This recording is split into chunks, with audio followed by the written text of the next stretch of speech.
আজকে দুপুরে লাঞ্চের মেনুতে যে খিচুড়ি বানিয়েছিলাম তারই রেসিপিটি আপনাদের কাছে শেয়ার করব। খেতে তো দুর্দান্ত হয়েছিল, কিন্তু হেলদি আর পুষ্টিতে খুবই ভরপুর।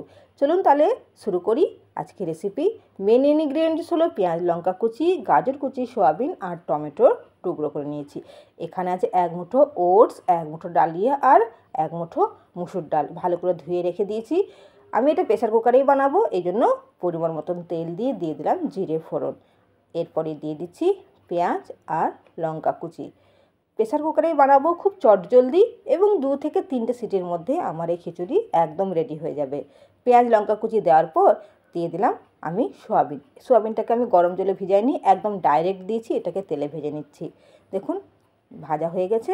এরপরে আমার দিয়ে দেবো যেটা আমি ধুয়ে রেখেছিলাম, এক মুঠো ডালিয়া, মুসুর ডাল আর এক মুঠো ওটস। ভালো করে ধুয়ে এটা ভালো করে মিক্সড করে নিয়েছি।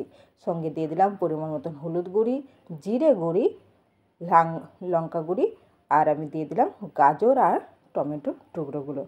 সব কিছু দিয়ে ভালো করে মিক্স করে নিয়েছি। আর সঙ্গে দিয়ে দিলাম পরিমাণ মতন নুন।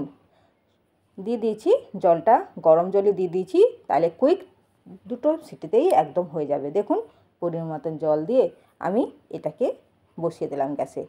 আর গ্যাস থেকে 2টো সিটি হওয়ার পরে দেখুন কত সুন্দর ইয়ামি লাগছে না খিচুড়িটা, দেখতে দুর্দান্ত হয়েছিল আর খেতে তো অসাধারণ। দিয়ে দিলাম বেশ কিছু পরিমাণ ধনেপাতা কুচি। ভালো করে নাড়িয়ে চাড়িয়ে নিয়ে নেবো যাতে ধনেপাতা কুচিটা মিক্সড হয়ে যায় খিচুড়িতে। চট জলদি এবং কুইক আমার দেখুন দুপুরে দুর্দান্ত খিচুড়ি রেডি হয়ে গেছে। আমি সঙ্গে দিয়ে দিয়েছিলাম একটা স্পেশাল জিনিস, সেটা আপনাদের দেখাবো। থালাটি রেডি করে নিচ্ছি, দিয়ে দিলাম পরিমাণ মতন খিচুড়ি আর বানিয়েছিলাম আমি পাঁপড় ভাজা।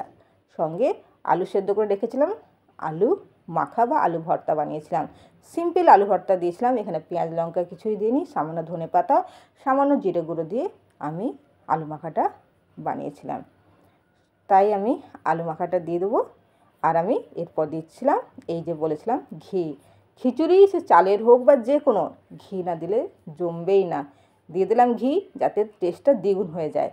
এরপর পরপর আমি নিয়ে নেব পাঁপড় ভাজা, আলু মাখা আর কয়েক টুকরো শসা। তো আজকের লাঞ্চের মেনুতে আমার এটাই ছিল। আপনারা অবশ্যই বাড়িতে এইভাবে একবার বানিয়ে পাবেন। অল্প অল্প করে সব কিছু নিলে দেখবেন খিচুড়িটা তো হেলদি তো হবে, পুষ্টিতে ভরপুর আর খেতে দুর্দান্ত হয়েছিল। আপনারা অবশ্যই একবার বাড়িতে ট্রাই করবেন। ভিডিওটি কেমন লাগলো আপনাদের কাছে অবশ্যই বলবেন। আর সঙ্গে আচার নিতে আমি ভুলে গিয়েছিলাম, কিন্তু আপনারা আচার নেবেন। দেখবেন আচার দিলে এবার টমেটোর চাটনি মাখো মাখো করে খেতে তো দুর্দান্ত হয়েছিল। আমার ছেলে তো মা আমাকে সকালে খেয়েছি, আমার জন্য রাত্রে একটু রেখে দেবে, রাত্রে খাবো। ধন্যবাদ আপনাদের।